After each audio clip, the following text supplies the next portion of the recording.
Otra cuestión que plantea la Convención tiene que ver con la denominación de las personas con discapacidad.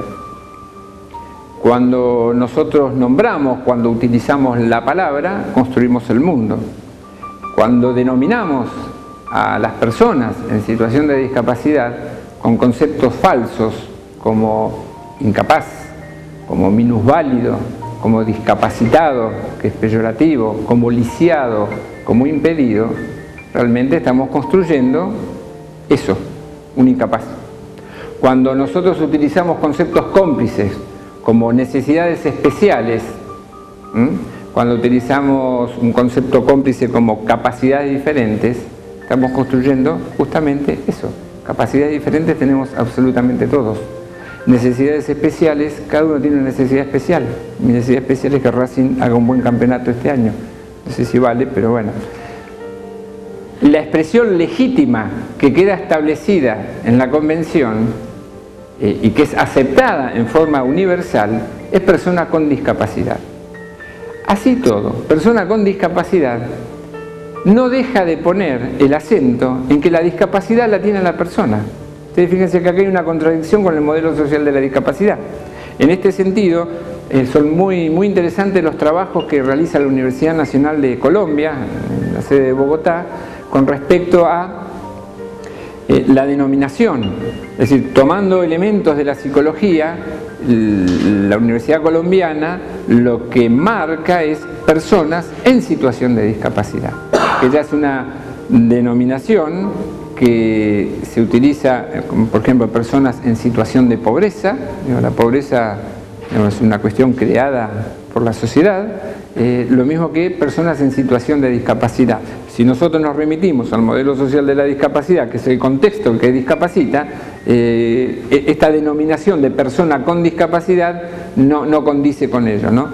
Pero bueno, esto es lo que ha sido sancionado a efectos de utilizar, trabajar en la política pública, en todo tipo de normas y demás, es personas con discapacidad. Obviamente que si nos vinculamos con alguien nos llamaremos Pedro, Mirta, María o Susana, no persona con discapacidad. En función de estas denominaciones y representaciones, la historia digamos, no me gusta decir la historia de la discapacidad, porque cuando hablamos de discapacidad hablamos de personas, pero la historia de las personas con discapacidad y de las poblaciones con discapacidad habría que analizarla, digamos, en las distintas culturas que conforman nuestro mundo, ¿no? Porque generalmente nosotros pensamos como occidentales y cristianos.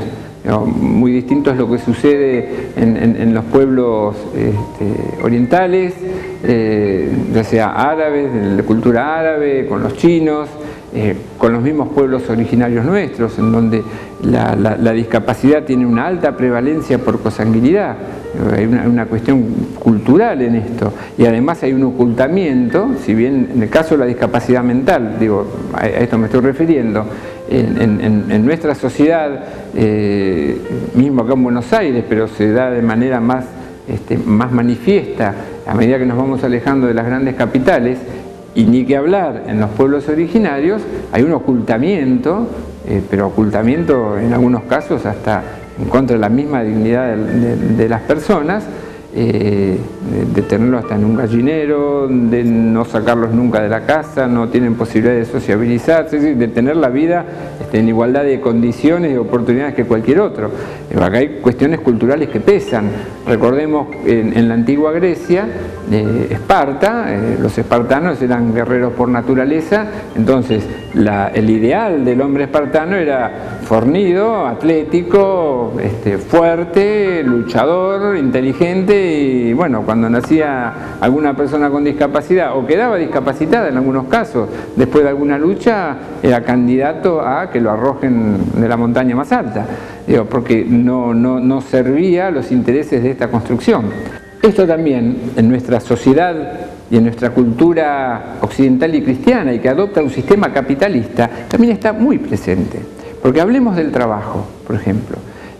Nosotros tenemos una relación, una interrelación como sociedad muy utilitaria. Generalmente cuando nos presentamos, doctor, profesor, abogado, decir, a ver, ¿qué haces vos en la vida, no? Esto es lo que nos marca una identidad.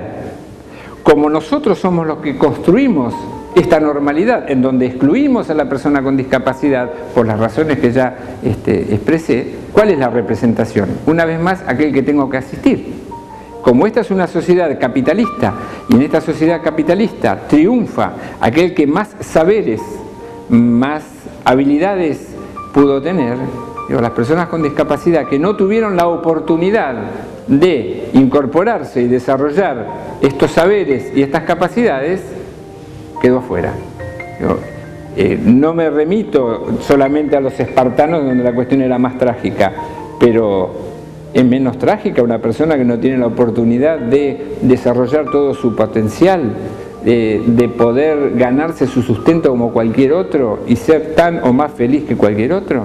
Digo, no sé dónde está la diferencia, ¿no? Entonces, esta cuestión de los sistemas culturales que vamos construyendo claramente expulsan, excluyen, ¿no? Es decir, hablaba de Esparta, hablaba de los pueblos originarios, pero nosotros como una sociedad que adoptó un sistema capitalista, porque nosotros no estamos ni en el Bolsón, ni estamos en el Uritorco, donde vivimos en comunidades. Esta, una vez más, es una cuestión para desarrollar a partir de modificación de prácticas, como ya había expresado.